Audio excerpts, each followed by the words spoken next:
नमस्कार, स्वागत है आप सभी का एक बार फिर से गोल्डन बेस की इस खास वीडियो में। सोने और चांदी की खरीदारी भारत में हजारों सालों से होती आ रही है, क्योंकि भारतीय लोग सोने को बेहद ही पवित्र धातु मानते हैं। इसीलिए शादी ब्याह और त्योहार में सोने और चांदी की खरीदारी की जाती है। भारत में जल्दी शादी ब्याह का त्योहार शुरू होने वाला है और अच्छी बात तो यह भी है कि सोना पिछले 6 महीनों से लगातार सस्ता हो रहा है। उच्चतम स्तर से सोना 12,400 रुपये तक सस्ता हो चुका है। जो लोग सोने और चांदी की खरीदारी करने वाले हैं उनके लिए सुनहरा मौका साबित हो सकता है। लेकिन अगर आप भी सोने और चांदी की खरीदारी करने वाले हो तो इस वीडियो को पूरा अंत तक जरूर देखें, वरना आप पर बड़ी मुसीबत आ सकती है। दरअसल कमोडिटी बाजार के कारोबारियों ने सोने और चांदी की खरीदारी को लेकर बड़ी जरूरी जानकारी दे दी है।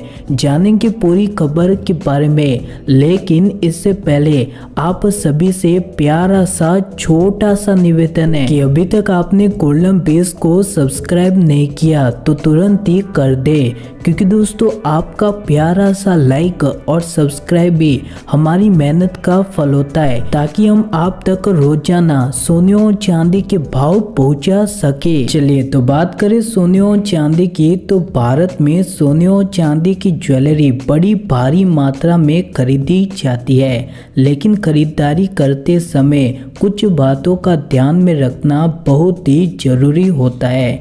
ऐसे में आज हम आपको 3 बड़ी बातें बताने वाले हैं जिसे कमोडिटी बाजार के कारोबारियों ने बताई है। अगर आप सोने और चांदी की खरीदारी करने वाले हो तो इन 3 बड़ी बातों को ध्यान में अवश्य रखें। और इसमें पहली बड़ी बात है ज्वेलरी पर चार्जेस। जी हाँ, सराफा बाजार में सोने की ज्वेलरी की कीमत सोने की कीमत की तरह ही नहीं होती है, बल्कि ज्वेलरी पर कई अलग अलग तरह के चार्जेस लगाए जाते हैं। ज्वेलरी की डिजाइन के हिसाब से मेकिंग चार्ज लगता है, जैसी डिजाइन वैसा मेकिंग चार्ज होता है। अगर ज्वेलरी बारीक और जड़ाऊ है तो उस पर ज़्यादा मेकिंग चार्ज लगता है। ब्रांडेड ज्वेलर्स का मेकिंग चार्ज सबसे ज़्यादा होता है, तो वहीं लोकल ज्वेलर्स का मेकिंग चार्ज काफ़ी कम होता है। मेकिंग चार्ज प्रति ग्राम के हिसाब से लगता है। यह 3% से लेकर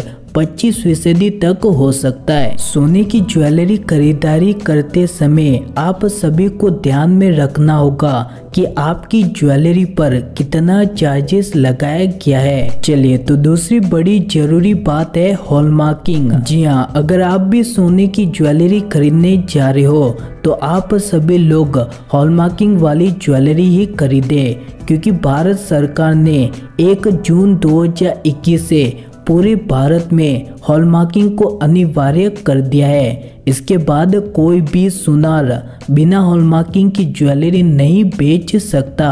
ऐसे में अगर आप बिना हॉलमार्किंग वाली ज्वेलरी खरीदते हो तो बाद में आपको बेचते वक्त काफ़ी मुश्किलों का सामना करना पड़ सकता है, और बिना हॉलमार्किंग की ज्वेलरी पर विश्वास भी कम रहता है। हॉलमार्किंग का मतलब होता है विश्वास, और इसीलिए तो भारत सरकार ने हॉलमार्किंग को अनिवार्य कर दिया है। चलिए तो इसके बाद है बिल। जी हाँ, अगर आप सोने और चांदी की खरीदारी करते हो तो आपको बिल जरूर लेना चाहिए। भले ही बेहद कम खरीदारी की हो, लेकिन बिल जरूर ले, ताकि बाद में सोने को बेचते समय मोल भाव हो सके। अगर आपके पास में बिल नहीं है तो सोने को बेचते वक्त आपको काफी नुकसान हो सकता है, इसीलिए बिल जरूर ले। चलिए तो इसी के साथ में अगर आप भी चाहते हो कि सोने की कीमतों में और गिरावट आनी चाहिए, सोने का भाव 30,000 से नीचे पहुंच जाना चाहिए,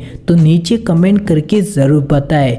इसी के साथ में रोजाना सोने और चांदी के भाव को जानने के लिए तुरंत ही गोल्डन बेस को सब्सक्राइब कर दे।